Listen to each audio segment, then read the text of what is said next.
আসছে, সে আসছে। কে কে কে আসছে?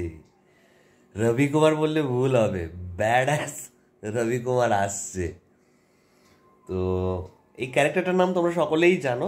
এক্সপোজ বলে হিমেশ রেশমিয়ার যে সিনেমাটা ছিল, সেই ক্যারেক্টারটার নাম ছিল, যে ইনভেস্টিগেট করছিল আর কি, তার নাম ছিল ব্যাড অ্যাস রবি কুমার। আচ্ছা, আমি এভাবে বসে ভিডিও বানানোর জন্য সরি, অ্যাকচুয়ালি এডিট করছিলাম তখন ডেস্কটপে নোটিফিকেশন এলো একটা, তারপর ভিডিওটা দেখলাম, ভাবলো যে একটু তোমাদের সাথে শেয়ার করি আর কি।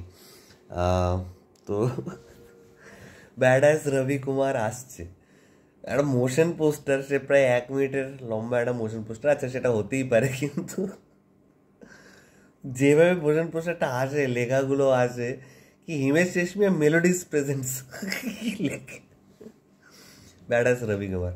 আচ্ছা, এক্সপোজ সিনেমাটা নিয়ে আমি একটু শুরুতে বলে দিই, সেটা হচ্ছে এক্সপোজ সিনেমাটা কিন্তু অ্যাকচুয়ালি একটা হিট কাইন্ড অফ সিনেমা ছিল। মানে অনেকে হয়তো সেটা অ্যাকসেপ্ট করবে না, কিন্তু ওটা কিন্তু হিট সিনেমা ছিল, কারণ সিনেমাটার মধ্যে কিছু ছিল না, কিন্তু আবার কিছু ছিল। মানে একটা ইনভেস্টিগেশন টাইপ থ্রিলার মুভি, তো এবং থ্রিলার মুভি যদি তোমার গল্পটা, স্টোরিটা একটু কানেক্ট করে যায় অডিয়েন্সের সাথে, অডিয়েন্সের যদি টুইস্টটা ভালো লেগে যায়, তাহলে সিনেমাগুলো ওয়ার্ক করে। তো এক্সপোজ সিনেমাটা কিন্তু হিট সিনেমাই, তো সেই কারণেই কিন্তু সে সিকুয়েল বানাচ্ছে, ব্যাড অ্যাস রবি কুমার নাম দিয়েছে। এই সিনেমাটা কবে, আই থিঙ্ক 2-3 বছর আগে অ্যানাউন্সমেন্ট হয়ে গেছিলো। ইমেজ সময় দেখেছে মার্কেটে এখন পুষ্পা চলছে, এ চলছে, এর মাঝখানে যদি আমি ঢুকি, আমার এই সিনেমাটাকে খুঁজে পাওয়া যাবে না। মানে আমার সিনেমা আমাকে ঘরে চালিয়েই দেখতে হবে, একটা হলে, একটা সিঙ্গেল হলও আমাকে দেবে না। তো এখন আবার দেখছে যে ঠিক আছে, পুষ্পা 2 এসছে, 3 আস্তে আস্তে একটা গ্যাপ, বাহুবলীও আসছে না, মানে সেই বড় মেজর কোনো সিনেমা হয়তো আসছে না। 2025-এ আছে কতগুলো সিনেমা, ডেফিনেটলি আছে। নিশ্চয়ই এক্সিবিটারদের সাথে কথা বলে নিয়েছি, আমাকে 10টা 15টা 20টা হল যেন আমি পাই। তো বলেছে এখনই তাহলে দেখো, 2025-এর শুরুর দিকে একটা চেষ্টা করো। তাই আবার এটার পেছনে লেগে যায় আর কি।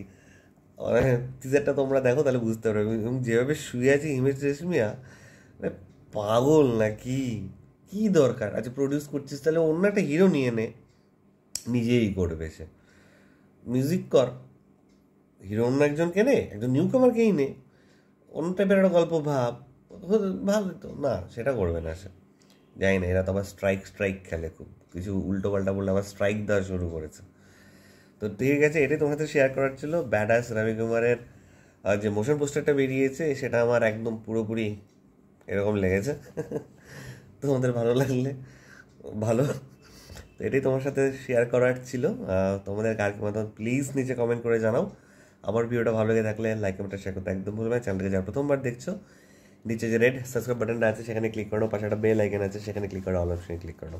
ঠিক আছে বন্ধুরা, ভালো থেকো সবাই, সাবধানে থেকো সবাই, টাটা।